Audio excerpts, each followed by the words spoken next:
Beberapa minggu setelah itu, Laila mulai merasa aneh. Ngidam acar mangga dan es batu sekaligus. Awalnya dianggap sugesti, tapi dokter bilang tak selamat. Kembar dua. Karim yang baru saja keluar dari apotek membeli vitamin Yasmin, hampir menjatuhkan semua tas belanjaannya. Dua, maksudnya dua bayi atau dua baris hasil tes? Dua bayi, kata dokter.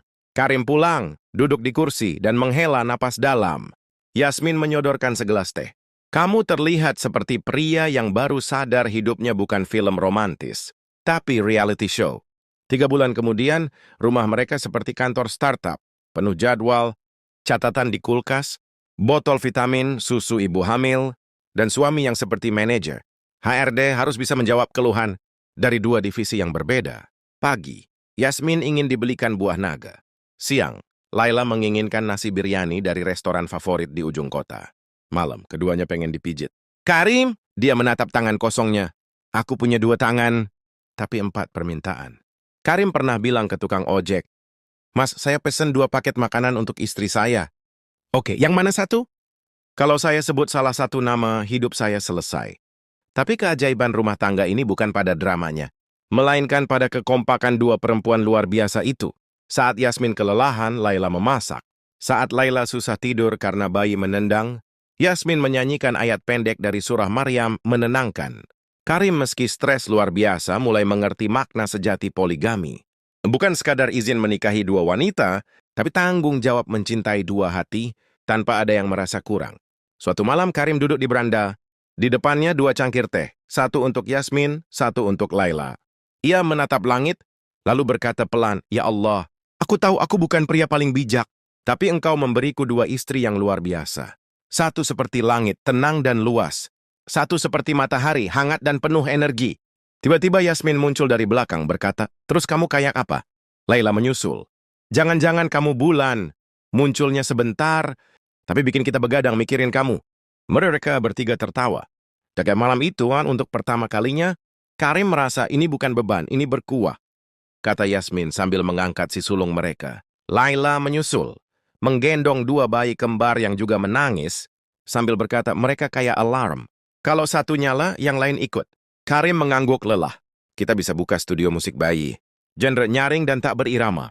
Hari-hari berlalu, dan perubahan bukan hanya di jam tidur, tapi juga di pola pikir. Yasmin, yang dulu disiplin jadi lebih lembut. Laila, yang dulu asal-asalan jadi lebih terorganisir.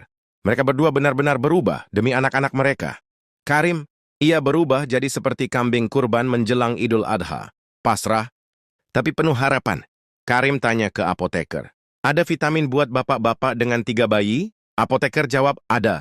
Namanya tidur 8 jam. Tapi hanya bisa dibeli di alam mimpi. Mereka sepakat membagi tugas malam. Malam ganjil, Yasmin yang berjaga. Malam genap Laila. Tapi karena anak Laila kembar, Yasmin sering ikut bantu juga. Mereka bekerja sama seperti 2 petugas bandara. 1 cek bagasi, 1 scan tiket. Dan Karim, ia seperti koper ikut saja kemana dibawa. Setiap malam penuh cerita. Si kembar pipis bersamaan di kasur. Laila nyaris pensiun jadi ibu. Zain sembunyi di lemari dan diam-diam makan bubur kering. Karim salah gendong anak, dia ayun-ayun boneka. Yang menarik, Yasmin dan Laila tidak pernah membandingkan siapa yang lebih ibu sejati. Mereka justru saling menyemangati. Ketika Yasmin merasa gagal menyusui karena Zain rewel, Laila berkata, jangan nilai diri dari 1 hari. Kamu ibu luar biasa setiap harinya. Dan ketika Laila kelelahan karena kembar tak berhenti menangis, Yasmin berkata, Allah pilih kamu punya 2 sekaligus karena tahu kamu bisa. Karim, ia hanya bisa menyeka air mata. Tapi bukan haru dia lagi potong bawang untuk bubur bayi. Karim diminta pidato di acara parenting masjid. Ia berkata, punya anak itu seperti punya 3 bos kecil. Bedanya bos ini bisa pipis sembarangan dan tetap dianggap lucu. Di mata anak-anak, Karim adalah ayah super. Zain suka naik pundak ayah. Si kembar Maryam dan Sarah rebutan duduk di perutnya yang mulai mengembang. Tiap sore, mereka duduk bertiga memeluk Karim sambil menonton kartun. Laila berkata, kita kayak sitkom keluarga Arab. Yasmin menimpali, ya, judulnya 3 anak, 2 ibu, 1 ayah yang selalu lupa hari. Namun hidup bukan hanya tertawa dan popok. Suatu malam, Maryam demam tinggi. Laila panik. Karim dan Yasmin segera membawanya ke rumah sakit. Ruang IGD seperti labirin emosi. Dokter berkata Maryam hanya demam virus biasa, tapi kejadian itu membuka percakapan yang lama disimpan. Di parkiran, Laila menangis. Aku takut. Takut kehilangan. Yasmin memeluknya. Kita semua takut. Tapi kita juga kuat. Kita satu tim. Mereka saling pandang. Bukan sekadar istri dari pria yang sama. Tapi sesama ibu. Sesama pejuang. Karim pernah tanya pada anak pertamanya. Nanti kamu mau punya istri berapa? Zain jawab, no, satu aja biar aku bisa nonton TV. Cinta dalam rumah itu tidak lagi sekadar romantis. Tapi bentuk paling tinggi dari kasih, pengorbanan, pengertian, dan kerjasama. Yasmin mencintai Laila sebagai saudara seperjuangan. Laila menghormati Yasmin sebagai kakak dan teman diskusi parenting. Dan Karim, dia mencintai keduanya bukan karena dia harus, tapi karena setiap hari dia dibuat kagum oleh mereka. Waktu berjalan cepat. Zain kini 5 tahun sudah bisa membaca, meski kadang huruf H masih dia baca tangga miring. Maryam dan Sarah, si kembar genap berumur 3 tahun. Mereka seperti dua sisi mata uang, sama tapi beda. Maryam kalem seperti Yasmin, sementara Sarah adalah Laila dalam bentuk mini, bicara cepat, lari kencang dan suka nari pakai mukena. Karim, rambutnya makin menipis, tapi hatinya penuh. Suatu pagi, Yasmin dan Laila mengajak anak-anak main ke kedai teh lama Karim, yang sudah lama mereka tutup. Di depan kedai itu, memori seperti meletus dari langit-langit, cangkir-cangkir tua, bangku reyot dan aroma teh rempah-rempah. Zain bertanya, ayah, ini tempat apa? Karim tersenyum. Tempat ayah jatuh cinta 2 kali. Maryam mengernyit. Itu romantis atau pelanggaran? Semua tertawa. Komunitas keluarga ganjil. Kehidupan unik keluarga mereka mulai dikenal, awalnya karena Laila iseng bikin blog berjudul 2 Istri, 1 Suami, 3 Anak, dan banyak drama. Ia menulis tentang kejadian-kejadian sehari-hari mereka, seperti Zain yang protes, kenapa dia punya 2 ibu tapi hanya 1 sepeda, Maryam yang curiga kucing tetangga punya, hubungan rahasia dengan ayam belakang rumah, Sarah, yang mencoba salat pakai sandal dan berkata, biar wudunya nggak hilang. Blog itu viral. Orang-orang mulai mengikuti mereka. Banyak yang heran, banyak yang kagum, tak sedikit pula yang sinis. Karim ditelepon stasiun TV untuk wawancara. Presenter tanya, apa kunci rumah tangga dengan 2 istri dan tetap rukun? Karim jawab, doa, teh panas, dan wifi stabil.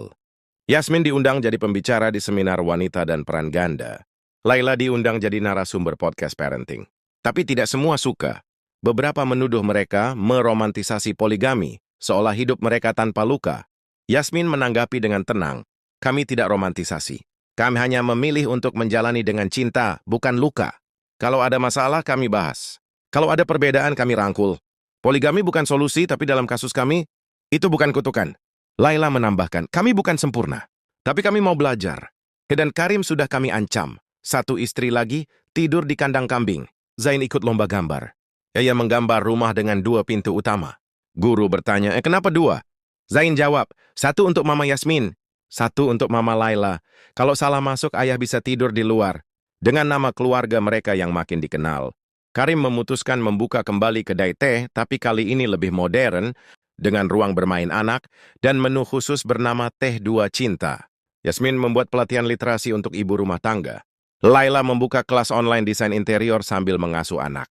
Mereka membangun bukan hanya rumah, tapi kehidupan. Kompak seperti tim sepak bola. Kadang beda strategi, tapi satu tujuan. Pada suatu acara di sekolah, Zain diminta tampil di panggung. Ia diberi tugas untuk menyampaikan 1 kalimat tentang keluarganya. Semua murid berkata, ayahku dokter, ibuku jago masak, aku punya kucing keren. Zain maju, berdiri tegak dan berkata, aku punya 2 ibu. Mereka tidak sempurna. Tapi kalau aku sedih, mereka berdua peluk aku bersamaan. Dan itu surga buatku. Penonton hening. Lalu tepuk tangan meledak. Karim menangis. Yasmin dan Laila juga. Tapi mereka saling tatap dan tersenyum. Setelah acara, Guru Zain berkata pada Karim, Pak, Anda beruntung sekali. Karim balas, iya, tapi kalau 2 istri lagi belanja bareng, saya yang disuruh gendong semua kantong.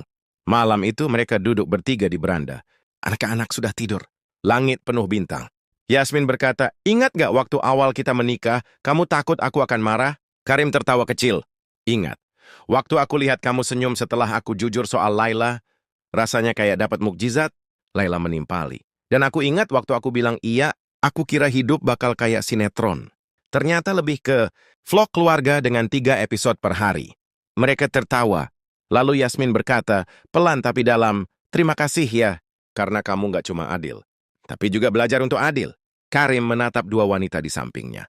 Ia tahu cinta itu bukan soal punya banyak, tapi soal merawat yang ada. Dengan niat dan kejujuran,